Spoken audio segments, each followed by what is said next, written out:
What's on, ladies and gentlemen? My name's Ross, I like games, and today we've got another new Transformers character card to talk about. We are apparently well and truly in spoiler season for Wave 3, and that makes me an extremely happy Wossy indeed. We've got a new Prowl card to talk about, and huge shout out to the lovely Arun Singh over on Twitter. At Arun, I'll pop a link to his Twitter in the description, who did reveal this today. So I sent him a little message going, hey, would you be okay with me doing a video about this? Not only did he say yes, but he ended the tweet roll out. That's a Transformers fan, ladies and gentlemen. And incidentally, I said this during the last spoiler season, and it stays true now. It is awesome that Transformers are giving these reveals to fans and to content creators. So do make sure you check out his Twitter, give him a follow. Let's give love to the people who are revealing these cards. And then hopefully Transformers will keep doing this in the future, because I personally love, and I think this is the best way of doing it. So Prowl then. Prowl does actually get the distinction of being one of the few characters that is going to have a card in Wave 1, Wave 2, and Wave 3. The 6-cost Prowl back in Wave 1 is... It might be my favourite car. It's a really good 6-cost car, which is a great supporter of cars. And it's just got really nice skills. In bot mode, when one car is KO'd, you repair free damage from another character. And in alt mode, when you flip to it, each of your cars gets bold 2 until end of turn. And it's a specialist, although as we saw with swap parts, that became a little bit of an issue. And then in Wave 2, we got ourselves a Prowl that was part of Optimus Maximus. It was a combiner. Well, Prowl is back, ladies and gentlemen, in Wave 3. Is this one actually any good? Well, if we start off having a little bit of a look at the stats, it is a 10 cost, which firstly makes it the most expensive Prowl we've had so far. Wave 1 was 6 stars, Wave 2 was 7 stars, and now we're up to 10. And secondly, makes it fairly expensive as it goes. That is 40% of your entire team wrapped up in Prowl.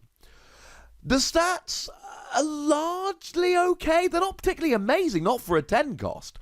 We do like the health of 14, that is quite high. Attack of 4 and 5 is fine. 5's quite good, but it's not exactly stunning.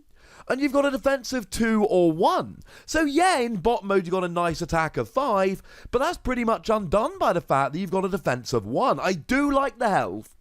But other than that, I'm not really loving the stats. And you can see that in alt mode, it's a vanilla card. There is no skill in alt mode.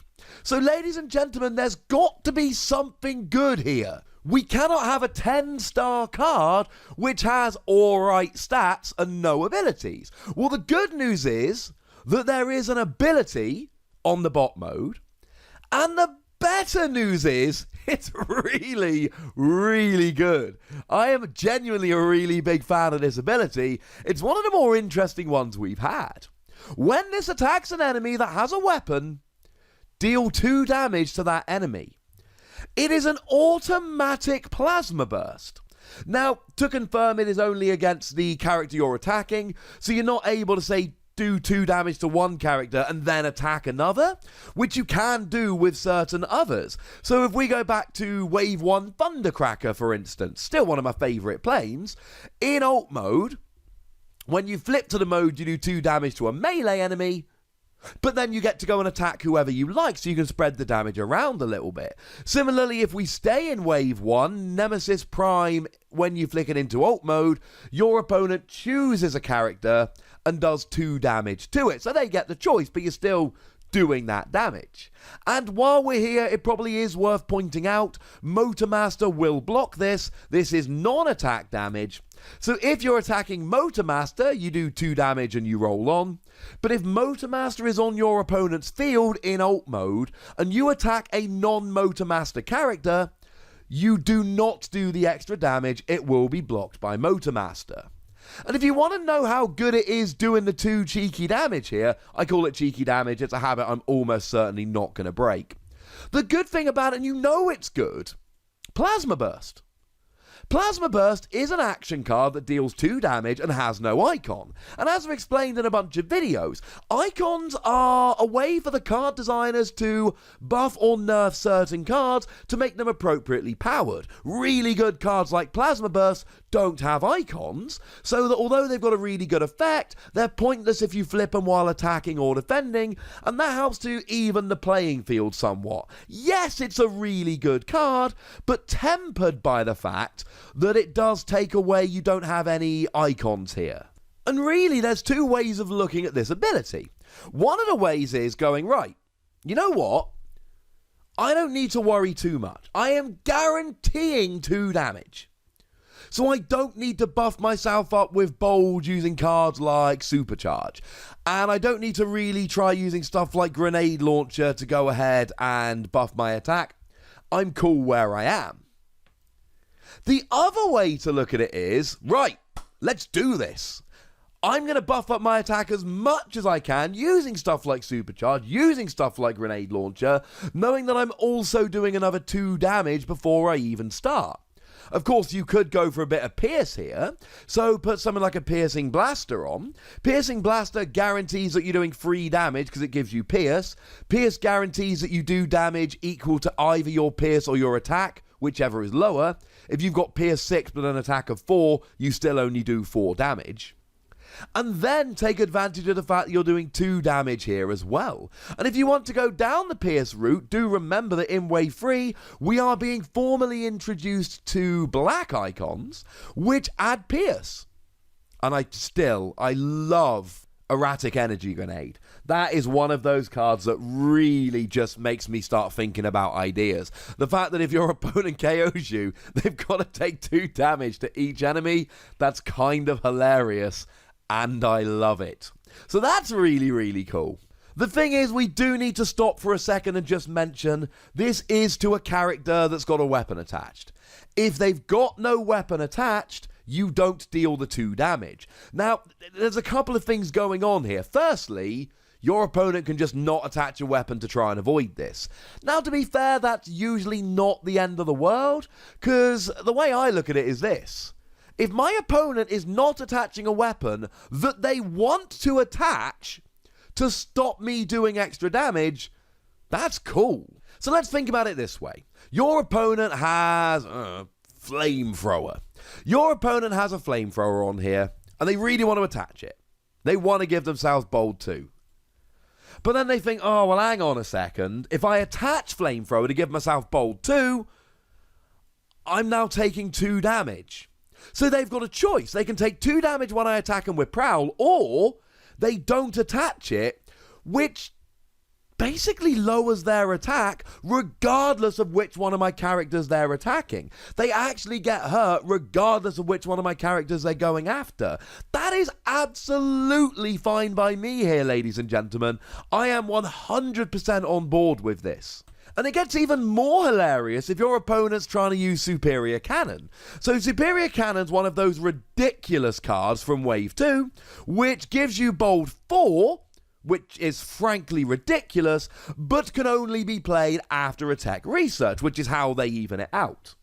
Well, imagine you're playing against a deck that really wants Superior Cannon, but now they know that if they actually get it working, they're going to take 2 damage when I attack them. This is really, really nice. Is it good enough to make it playable as a 10-cost character? Because 10-cost character with 5 attack, we can do better. Take Grimlock, for example. Don't know why so many of my examples are from Wave 1 in this video. They just are. Let's roll with it.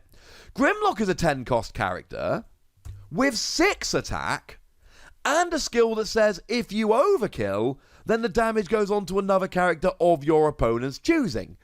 It's essentially Steamroll, but as an ability. That's awkward, because Grimlock is potentially just a better attacker. It's got an attack of 6. Now, it does have lower health, but then again, it does have higher defense. Now, it's a car, which means that clearly it's going to be better in a car's deck than Grimlock is going to be. But we've got really good 6-cost cars like the other Prowl. So make no mistake about it, I really like this ability in bot mode. It's a really nice ability. But on a 10-cost character that's only got 5 attack and 1 defense, I don't know how I feel about it. The health of 14, however, is really good, especially when you bear in mind Force Field, and really that's just an excuse to show you the alternate art. Force Field we looked at earlier today, the art of which is profoundly beautiful. Now it is a car here, so you get all of the car tricks. It is nicely supported by the previous Prowl, while also giving you access to cards like Start Your Engines, for instance, which will flip your cars and then untap one, and it will allow you to have access to turbo boosters, which gives you +1 attack while untapping your car. So untapping's not going to be a big problem. But you're also a ranged character here, and ranged characters are really good at cheeky damage. You've got armed hovercraft. When you pop it on a ranged character, you do 1 damage to each enemy. But we've also got marksmanship. And marksmanship reads, if you have a ranged character on the battlefield, do 2 damage to an enemy in bot mode. Has been confirmed on a couple of occasions that this does not include combiners. Combiners are not in bot mode. Combiners are in combiner mode, which is a different thing altogether. Now, I suppose maybe your opponent's got no characters in bot mode, but again, if they stay out of bot mode to try and hurt me, I'm cool with this. So it's got the right designations. It's a ranged character, it does extra damage, it is a good attacker. Is it good enough as a 10-cost car? I think we've got better 10-cost attackers, and I think we've got better cars when you bear in mind the 10 stars. But as a 10-star car who is an attacker, I can really get on board with this, especially if you bring in some other cheeky damage. Just cross your fingers your opponent doesn't pop a Motormaster down. That would be bad. So that's what I think about Prowl, ladies and gentlemen. I would describe it, I would summarize it as cautiously optimistic. But I would like to know what you think, so please do let me know in the comment section, ladies and gentlemen. Go nuts, but please do remember the rule. Be nice. And then make sure you like this video, subscribe to this channel, and follow me on Twitter at the Wossy, where we talk about games like Transformers, but also a whole bunch of others. But by far the most important thing, as always, look after yourselves until next time. Thank you very much for watching. My name is Ross, and you've been watching Wossy Plays.